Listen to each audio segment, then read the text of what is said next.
Welcome. If you want to set up alarm clock in your HTC Desire 12S, at first you have to open your clock application.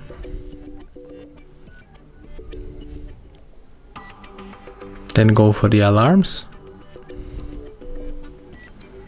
Turn on one of them by tapping on this marker. Then click here if you want to customize. Of course, we can change hours. We can add the description.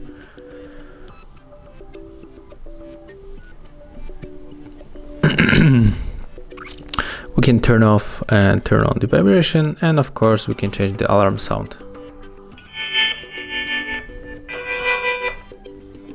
Then click done, and that's how it looks. Thank you guys for watching. Leave thumbs ups, comments and subscribe to our channel.